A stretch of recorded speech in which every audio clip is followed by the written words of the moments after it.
Hi everyone, welcome back to Daydreamers Club. Today I am here with Bay Stewart and I'm so excited to have her here. She has founded the ATX Supper Club. So if you want to do a little introduction and talk about yourself and talk about what that is.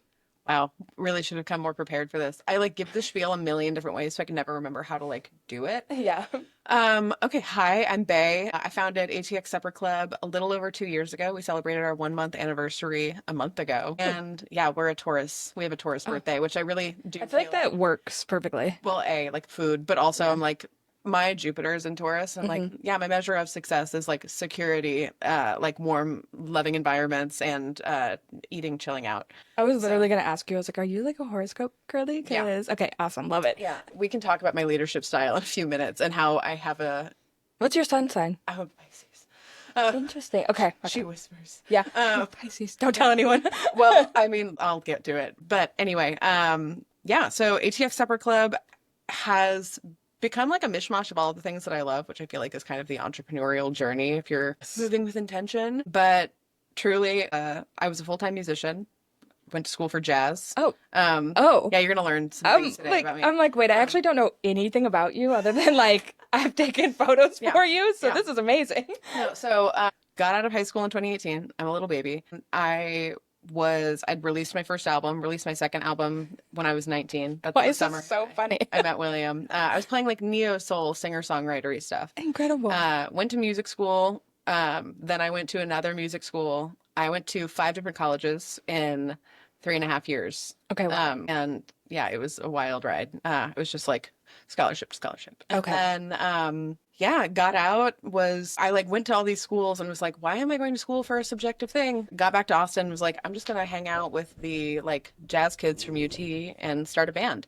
So we went around, we're doing that. And then the pandemic happened. Oh my God. And I was really had to have some hard conversations with myself about what's it like to be a young doormat trying to lead something? Ultimately, a lot of resentment. And I had a lot of resentment for music. Yeah. So Wow. I was like, I need to step away from this. Yeah. This It thing. no longer became fun. No, I mean, honestly, you'll learn through this conversation, I don't need something to be fun. I don't need something to even meet the goal of making me happy. I just want to feel fulfilled. And because I kept compromising my goals to make everyone else feel like they were having fun, Yeah. I was just like, this is fucking stupid. I don't want to do this anymore. Yeah. This is not, I need to return to this when I have the backbone necessary to meet my goals. Yeah. So pulled away, started a marketing career in the middle of the pandemic. Wow. As we all did. Yeah. Honestly. You and everyone else. Yeah. You're like, I Heard that before. I too can make a Google ad. And so was doing that and then started cooking for people. It's cooking for friends and then cooking for clients. And it just kind of snowballed because frankly, I don't know how to not do something for money. So capitalism, baby. Yeah. I'm a Capricorn, so I can relate. And so, yeah, from there, it was just, that was the career side of things. The community side of things was I was a really active teenager, especially in the extracurricular sense, but also in had an incredibly, I don't know, well-formed, I guess, sense of justice. If you remember the walkouts in 2018 and all of that. Yes. I led the Austin one for the March for Our Lives and whatnot. So my background in all of that was, and all of in community organizing was the activism space. Ended up going to school, finishing it out for political science, worked for Lloyd Doggett briefly. Yeah. It was a whole thing. So you're an icon. I'm just busy and also I think women have Madonna syndrome and that we're really capable of starting a new era. Yeah. And I think that that's a really special thing. I think people hear about that young time and they're like, oh, wow, you did so much. And I'm yeah, I know you're the fuck I wanted. Yeah. You're I had to just do everything. It wasn't because I was such a cool girl. I was just well, I can probably make it pretty far if I try hard enough. Yeah. But anyway, so then was looking back on my teenage years and was just what is this community word? Why is it that I don't have it? Who is keeping me from it? Yeah. And what's the secret sauce for supporting it in my local community? Because what I took from my time in the political activism sphere is that my voice was not needed. I was taking up space where I didn't need to be. And sometimes the best like collective action you can take is fostering a space where people whose voices are needed can come together. And so I was like, the table seems like a pretty special place. The table is like, you know, we know what the oldest profession is. What's the oldest congregation space? The Yeah. dinner table. I got chills. Oh my God. Thank you. And so, yeah, I built a 12-person table with William. Wow. It's supposed to be made out of 2x4s. I bought 1x4s, so it was pretty wobbly, just like me. And I painted it and then was like, wow, this is really ugly. It rained like right after I stained it. And I was like, oh, cool. We're going to get really into tablecloth. And served 15 of my friends. Just like wanted to see like if I could do it. Yeah. And we refer to that lovingly as like the guinea pig supper club. And then I built a website. My mom was like, you have to open this up to the public. And I was like, if I like the website, I'll open it up to the public. I liked the website. Thank you, Squarespace. Not sponsored yet. Yeah, yet. And yeah, from there, opened it up to the public, like literally posted a flyer on Instagram and Eventbrite, and it sold out. Stop. Yeah. And the craziest part was like, I was like, can I curse on this podcast? Yeah, I don't give a fuck. I was like gonna shit my pants. It was like so it was like 72 hours of like cook prep because I was just like, this has to be amazing. Yeah. And then a 16-hour day for like the cook prep for like the day of cooking, all of that. I was like running a bar, not a bartender. Maya came in quick. Maya was like, you have a problem. And then Maya is our bartender and is amazing. But yeah, the crazy part was that like after it was all said and done, I picked up the dessert plates. Everyone stayed. Like all these women, because it was all women. Yeah. It's open to everyone, but like I feel like women are more socially brave. And yeah, they're like, oh my God, I need friends. I'm gonna like go do something about it. I know, instead of just staying in and playing Fortnite. I'm gonna talk to this 12-year-old in Milwaukee. Yeah, I'm just like, go have dinner with the person. Jesus. Yeah. So open it up and wait, everyone stays, and they stayed till 4 a.m. Oh my gosh. Like literally, like all across my couch, my floors, and they're like, someone was like, oh, I'll do the dishes with you, and I was like, no, you literally paid to be here. Yeah. And yeah, it was like the most. William's like asleep in the bedroom. Just like, Did you feel so fulfilled after that? I don't really know what I should know best what I felt in that moment so long ago. But I think the next day, and I felt the same way with music too. Anytime something successful happened or something connected, I had like fleeting moment of like, wow, this is amazing. And then until the next thing happened, like overwhelming doom that I was like, I have to do this again. Yes. To do it better. And if I don't, my own disappointment with myself was like so much scarier to me than anything else. And I knew that if I stopped, I'd be disappointed. And I knew that if I didn't live up to my expectations the next time, I'd be disappointed. Yeah. And that was really difficult. And I think I've released some of that. That was about to be my next question. I was like, are you still kind of like dealing with that? Do you feel like a part of it is like imposter syndrome, or do you just think it's like, where's Virgo in your chart? In the beginning, 100%. I don't think I have any Virgo. Oh, really? Because I'm like, you giving Virgo with that. I know. I get that a lot. We'll get to the horoscope. Yeah. Because that does have its place in the Supper Club history. But yeah, I think with anyone who's doing something entrepreneurial or artistic, which they're the same thing. Yeah. Or at least I found that eventually I was like, oh, this is like, I have looped this thing that I have created into my own personal worthiness. Like, I think that my goodness is contingent on how well this thing is doing. And that is just fundamentally untrue. And also, it's blossomed into like a team of people. It is a reflection on all of us. So when I perform well or am like speaking on behalf of or whatever, like I think of the collective and that's my messaging to everyone else. Cause like this is a scrappy thing. People get stressed. People get like upset with each other. And I'm like, remember that this is a team sport.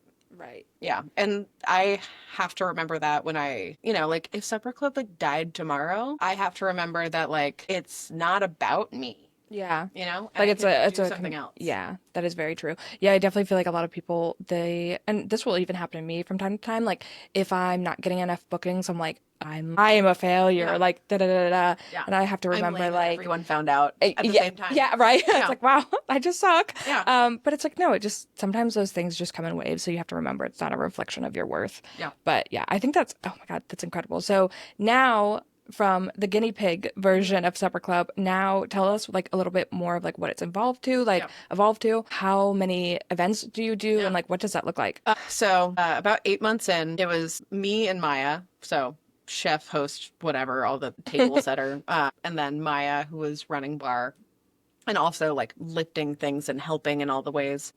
8 months in, I onboarded a team of 10. Bold choice. I was wrong. That was way too many I people. was about to say, you're like, let's just do it. Yeah, basically, I was like, I have no idea what I need. So, like, sure, everyone Mm-hmm. can be a part of it. And this is not like a business advice podcast. Don't do that. Don't do that. Absolutely not. Highly recommend not doing that. You will disappoint people, and that's painful. But yeah, now we've slimmed down to a group of 5 where everyone has a very distinct lane and are doing really high level, fantastic work. And we have 4 to 6 like community events a month. Our big pillar for us is keeping them price equitable. The way that we do that is, I was saying like 3 years ago. So Supper Club's 2 years old, year before. I was like, experiential is going to be the future of marketing. A healthy marketing mix is going to include much more, exponentially more experiential over the next 5 years. And I was fucking right. Yeah. So now we've essentially been doing experiential for brands on a really small scale. Experiential typically is like for these, like when you think of like Skims with their like butt in the in Times Square. Yeah. Or like Unwell World or whatever. Yeah. Alex Kind of. Hooper, who is Yeah. amazing. But she's a person.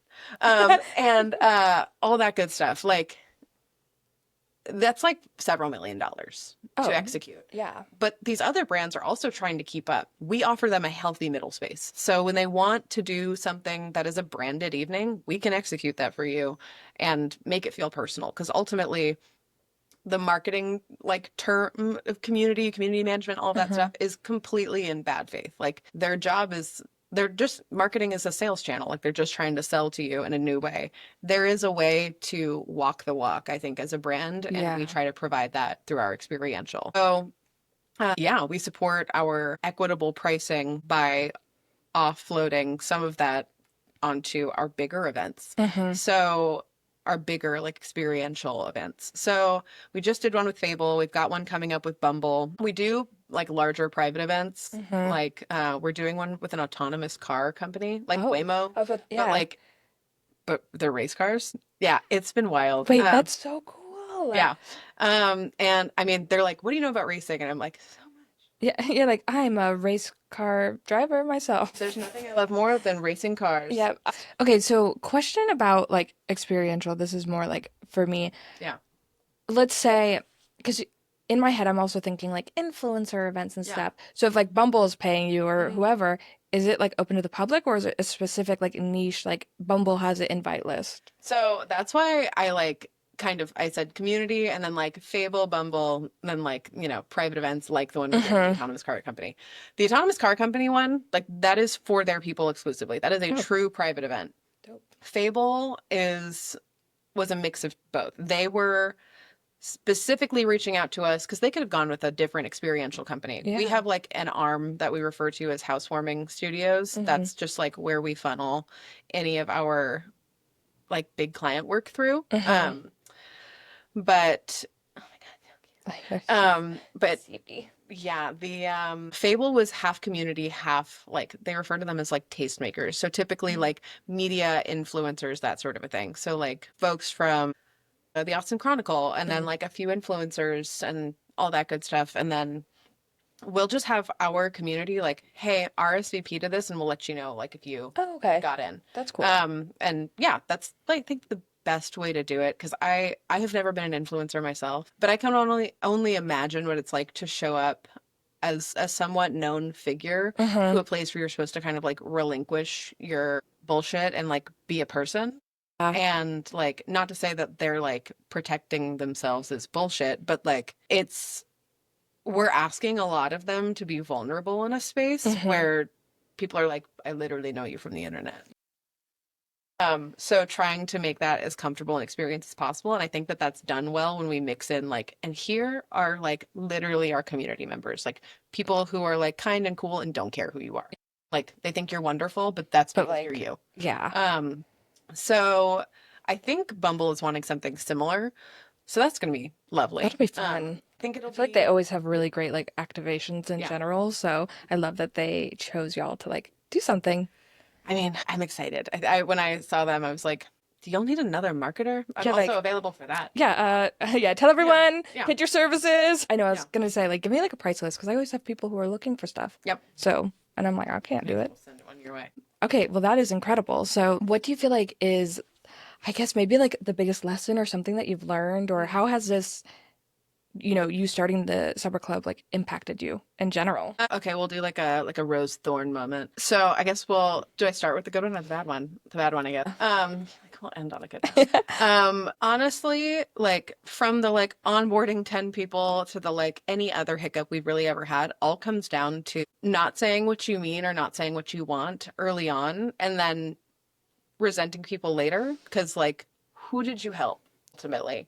And maybe it's because I'm a Pisces, maybe it's because of all of these things, but like the idea of embodying that like victim mentality thing makes me really, I don't want to do that. Ultimately, I am in a leadership position and it is my job to communicate effectively with people and like, for lack of a better term, like stand on business. I can't be mad when people don't fucking understand me. That was literally my only job.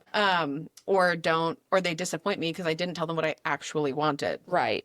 So my biggest lesson has just been like, show up and say what you want because not in like the world is going to abandon you way, but like nobody can help you if you don't tell them how to. Right.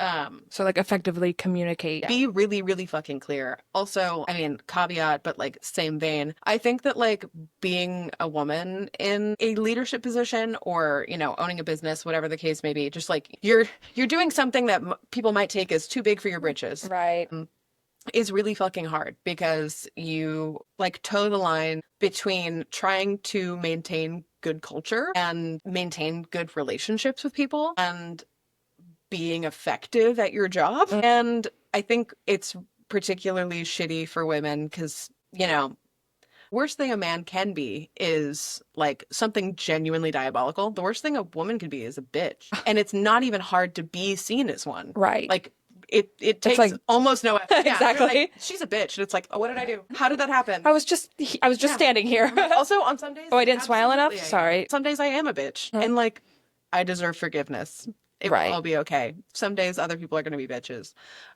So that's, I don't know. I never thought that like I would struggle with that part in particular, but I think that that's a really big contributing factor to why I'm just like, I have not been a great communicator for exactly what my needs are. Cause I'm just, I don't want to take up too much space. I don't want to like, I want people to think I'm bossy or that I like take too much ownership. Yeah. It's like you literally have to be when you're a leader. And if you're doing it with confidence and you're communicating effectively and in the right way, it's not going to be seen as that. It's just going to be seen as like a strong leader. Well, I think that I had a really wonderful woman in my life who came into it recently and she was like, I love it when that's something that's been really interesting since Supper Club started. People just give me feedback about me all the time, like unsolicited, which sometimes I'm like, hey, maybe don't. And sometimes I'm like, I would have never known to ask for that. And that I was like the missing piece. So she was like, I would say that your like leadership style is that you're really interested in seeing people grow. Like you like, it seems like that might be your favorite part or like developing people, if you will. And she was like, you seem to just kind of want to like create jobs and create money. I'm like, I love that. Yeah, that's basically my only goals. And that helped me reframe how I feel about my own positionality as a leader. So I'm just like, yeah, it could be a lot fucking worse, guys. Yeah. Like, I could be the kind of person that's like, I want you to do work for me. And then whenever we're successful, I will be hiring new people. Bye. But I think I was going to say, I feel like that's one of like the best things anyone in leadership could have is like being like, oh, I really like, yeah, I'm doing this for me, but I'm also doing this for y'all. Like, I want you to grow. And like, obviously if people are putting in the effort and working towards that, and then y'all can all grow together. One thing you mentioned that I want to highlight, because I think that is incredible. You mentioned this before we started the podcast, is that you have not even paid yourself yet. No. And that's like, that's bad. So I don't like part of that, like not having the victim mentality thing is like, that's not something I typically like, not that you bringing it up is a bad thing. Oh yeah. Like I would share it with anyone if they asked. But like, it's not something I'd like advertise either because I don't Yes. want people to be like, That's because you're oh. humble, but I wanted to just like highlight it because I think it's amazing. So the Supper Club was never intended to become a business. And the intention behind any community space, I think, should always be that it is available to as many people as possible. So our pricing has never really been outlandish. For example, to date, we've never served a multi-course meal with open bar for more than $85. Wow. So Yeah. that's, You can like barely do that anywhere. yeah, that's not something we recognize that our pricing is like, people are like, what the fuck? And I'm like, you can do it.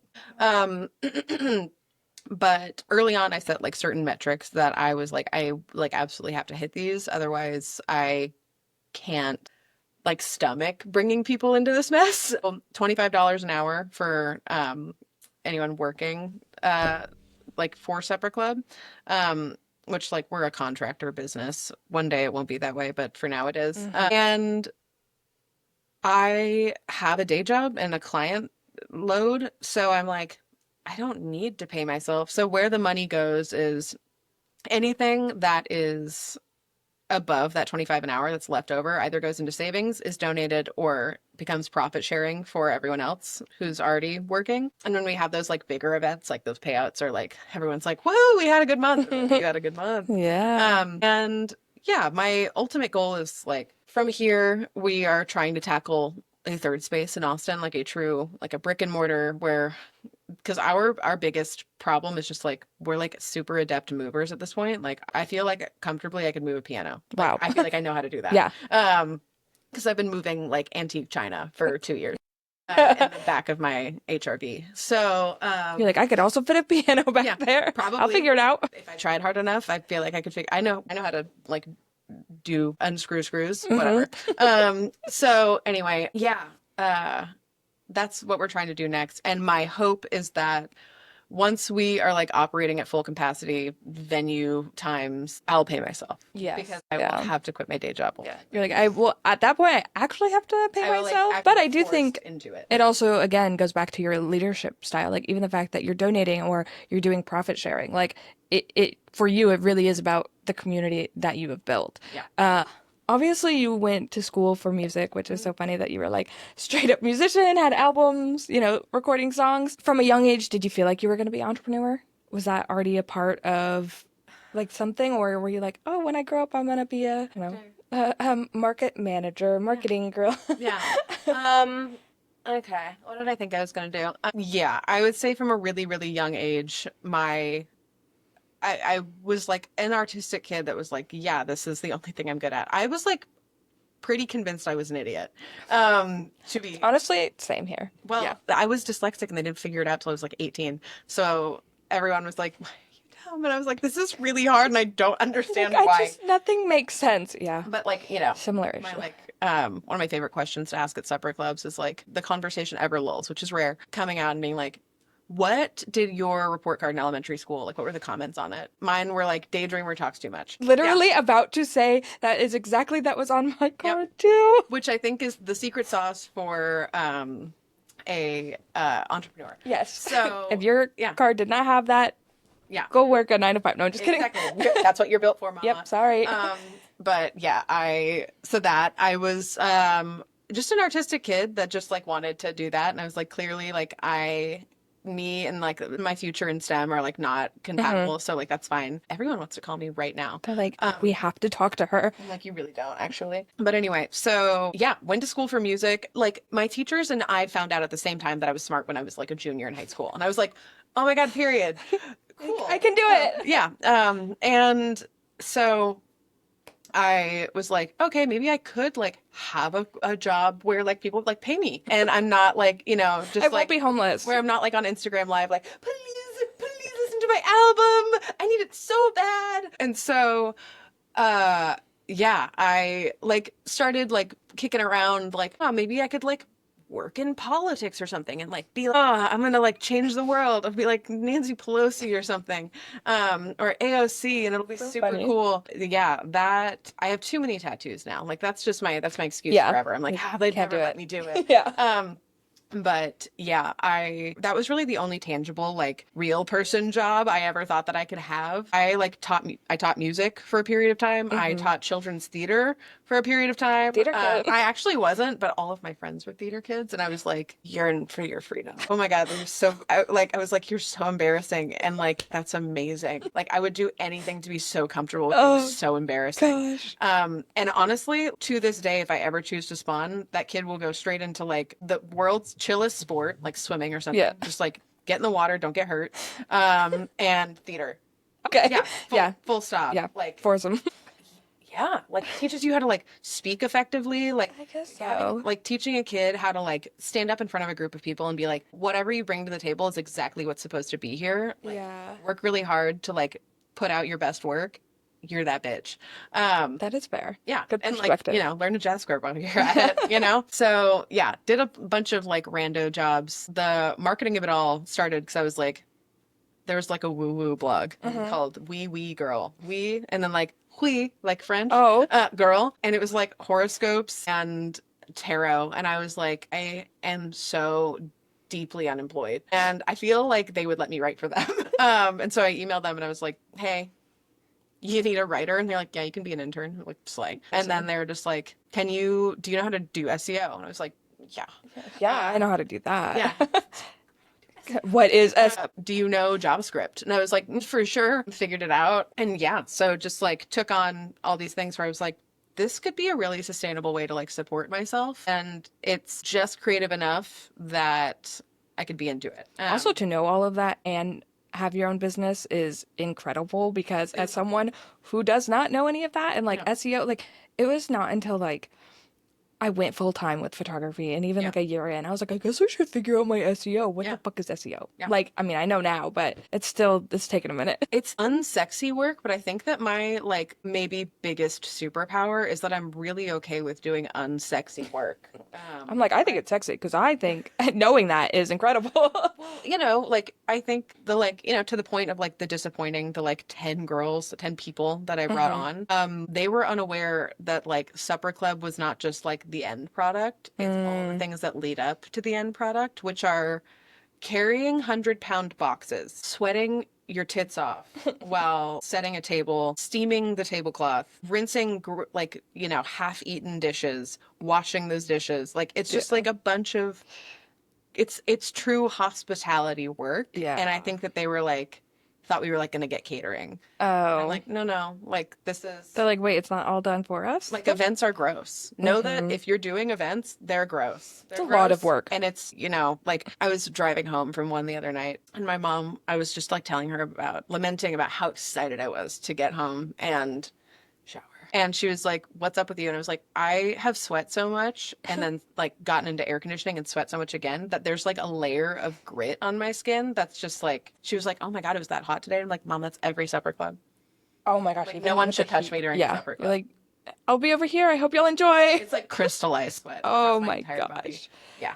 Especially with like the heat that's been happening. I had to shoot outside the other day and it was like, I'm surprised I'm not sunburned, honestly. But yeah, that was awful. Yeah. That was gross. I can't imagine doing that almost every single time. Okay, so I do want to know, tell me your horoscope. Okay.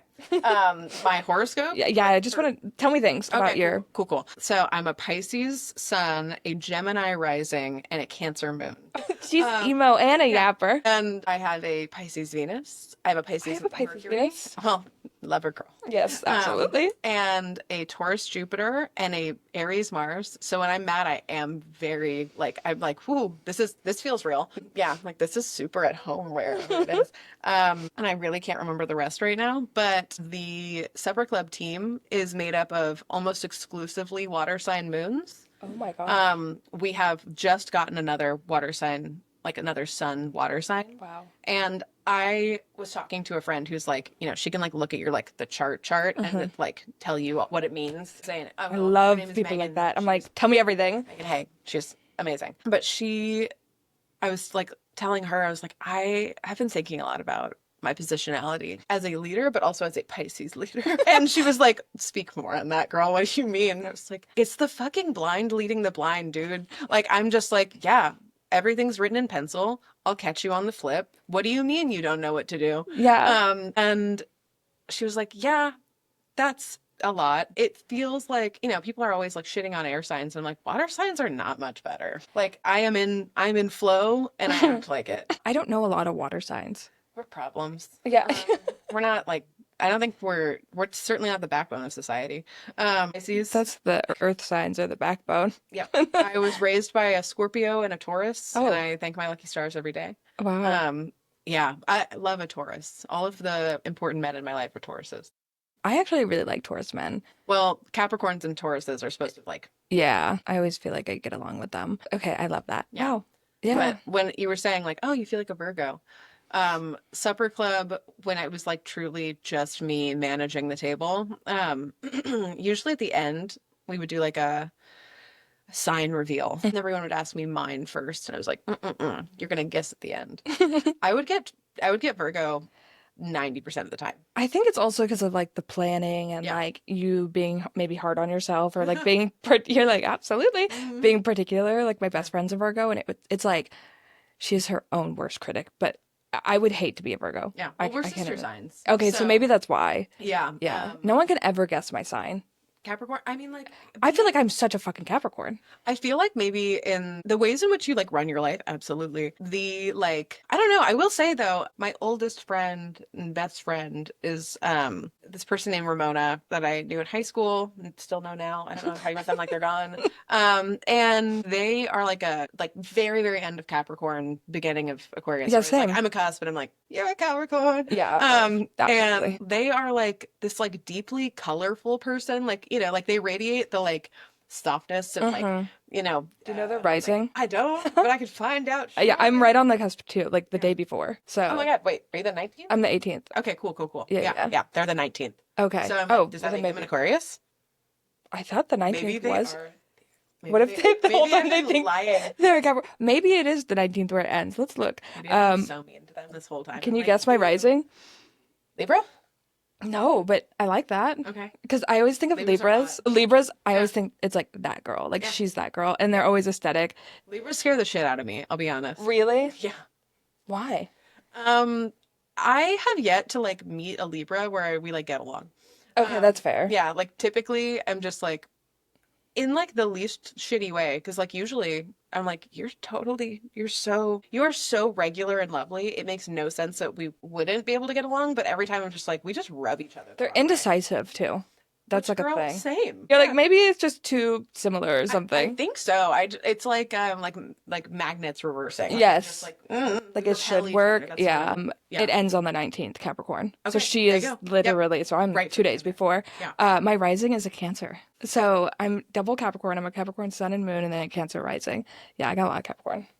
That's cunt. But I fuck with it, but I will say like up until I was like 24, I was like, emotions are stupid. They're weak. I don't cry. And then as I've gotten older, the Cancer rising is like, no, I'm a lover girl. I love. And of course, my Pisces Venus. But no, I don't feel like I embody, even though I have, I think, 4 placements that are Pisces. Yeah. I don't know if I embody it well in that, like, I asked for therapy for my 16th birthday. That's very Pisces of me. I will say that. So funny. Yeah. You're so funny. Oh, thank you. I was like, well, the whole thing was like, let's nip this in the bud. Also, if you break it, you bought it. Yeah. It's mom and dad.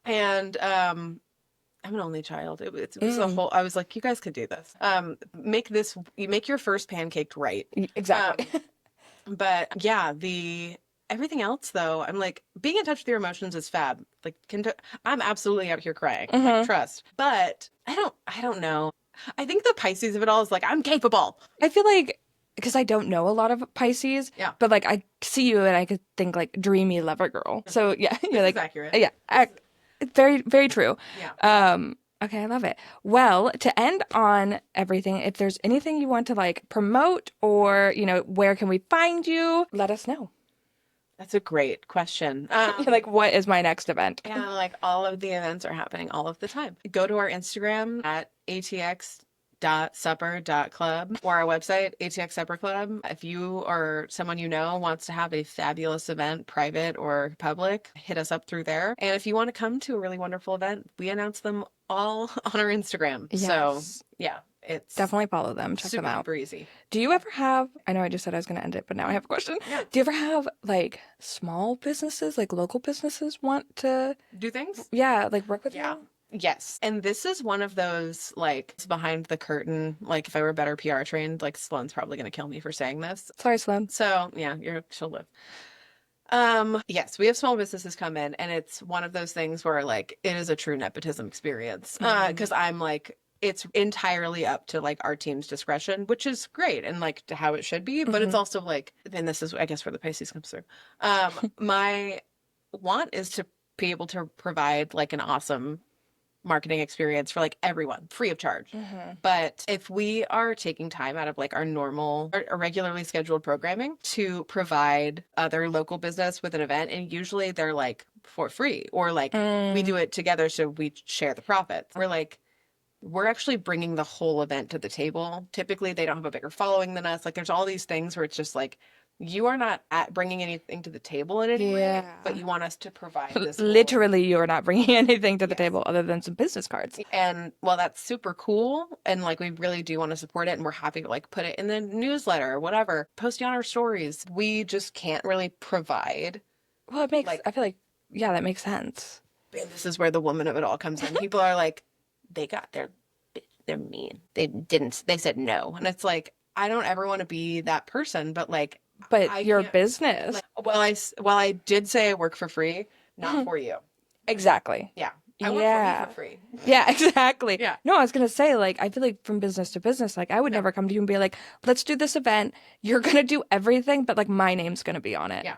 Well, honestly, like, if you brought us a really, really cool, I mean, like, theme, sure. and you were like, I'm going to take, like, you know, I wouldn't it's take going to be profits, like a photography meetup, and then we like put whatever, like, well, it's because people aren't, and this is the thing, this is the secret sauce. This is part of that clear communication. If you want to do an event with us and you want a profit share, tell me what your regular pricing would be and we'll build it into the ticket. Okay? We take what we need so I can pay the people that were scrubbing your dishes. Yeah. Or and run your business. Or like doing whatever. And you get paid out for what you need to get paid out for. Like, our biggest problem for a while was like we had a series where we would host for local mom and pop restaurants. And like, you know, basically we would take zero money from it. But they would say like, oh, we can do a $50 like 4-course meal. And be like, cool. Love that. Awesome. And I'd be like, cool. So tax, so like I'll pop that in there and then like, you know, and then they'd be like, okay, gratuity. And I'm like, yeah, what sounds good to you? And I would say they'd be like 20% or whatever, 18%. We'd put that in. And then we'd get there the day of and they'd be like, it should be 25 for a group of this size. So like, we're just out money now. We're like, that's because there's miscommunication behind the scenes. If you're upfront with us about what something costs, like I'll put that on the ticket. If your event doesn't sell out, that's kind of on you. But yeah. That's so, I swear, sometimes people just don't get it. To be clear with their pricing, or there's like that's the problem with like having a team. Like people aren't always on the same page as each other. And if I'm communicating with so and so and then they go on PTO, I'm talking to you now. Like, do you know the same information? Did they send you the email thread? That's so frustrating. Oh my gosh, I could see that happening. And it's scary when it's like money, because it's just like, and you're like, okay, we just hosted this event. How am I paying y'all now? Yeah, thank you for your time. I want your server to be paid like an adequate amount for their time, but like it sounds like that was a like maybe you thing. Because I do feel like it would be really cool to have, you know, let's say it was me, like a sponsored or like a club thing, a dinner where it's like I'm involved some way, but like at the same time, I wouldn't expect profit from it because it's like a marketing, it's a experiential marketing thing. Well, I don't know. People are forgetting. The community pieces of it all comes in. That's why we want so desperately to like put together a third space, because we understand that like from firsthand experience, like this city used to be much more affordable in many different ways. I ride so hard for Austin, but commercial real estate in general has gotten so insane that we have gotten some truly, we've tried to do it so many different ways, asking people who like, you know, your business is only open till 3, like, can we lease it for the other half of the day? And they're like, yeah, that'll be $4,000. And I'm like, but we don't, well, not even that, but like, it's not even that you're already in the space. More so it's like, we are, utilizing it for significantly less time on many less days. We're not taking up any storage space. Why am I getting saddled with half of your lease? That's kind of insane. It's just people are trying to make the ends meet, which I totally get. But it's frustrating. And these, bringing it back to the community spaces, places that used to be like, we want you to just come in and activate it for free or for a significantly discounted price, are like, we can't do that anymore. So it's going to be $200 an hour. Wow. And, you know, if you're trying to like do an equitably priced community activation, $200 an hour, especially when you're doing what we're doing, where you need to be there for like 8 hours, it's $2,000 now, or, you know, $1,600, whatever. Not a woman in STEM. Yeah, that changes how we need to price our tickets. So it all the trickle down economics. Yeah. Reagan fucked us. Yeah. So yeah, we're trying to find a space where we can provide that for communities rather than having our platform be the value proposition for communities. It's like, we can give you a space, we can give you somewhere where you can show up at that actual discounted price or that free price. You have open hours. If you're running a book club, like, you know, happy hour 5 to 8 on a Tuesday, wide open, free. And there's not good third spaces. Like even the coffee shops here, it's like coffee. There's no place that I feel like I can go and work that's comfortable and aesthetic. Yep. And which is crazy in Austin, but yeah, I have not found it. Have you ever been to Talk? Yeah. North Loop? Yeah. That was just my haunt in high school, and I remember they had couches. Everyone says that. I know. For me though, I'm such like a You want it to be pretty? Yeah, it has to be like beautiful. Yeah. And you were like, unfortunately, I've been loving it is Strange very- Love, but there's not enough seating in there. I haven't been yet. I know. I've heard really good things. I got my beans from there and it's amazing. How have y'all found a space yet? We've got like a lot of different options on the table right now. We've got, this is also like a crazy story, so I won't get into it, but we're working with a realtor to squish that story into a sentence. There are 2 spaces on Cesar Chavez right now that are pretty insane. And then we've got a connect. This guy just sold a commercial property and he wants to reinvest basically immediately. And he was like, I like what you're doing. If you want to like, There's some commercial land over here. yeah, if you want to like build something, like King build something. I built a table and that's as far as I go. And I guess my tiny house. You're like, I got a table. Yeah. We'll start with that. But yeah, we've got leads. It's just which one will move first and what's the right price. And also, like, am I ready to fully quit my day job? Exactly. Oh my gosh, so many things. Well, thank you everyone. I appreciate for y'all tuning in, and definitely be sure to check out ATX Supper Club, atx.supper.club on Instagram. Thank you.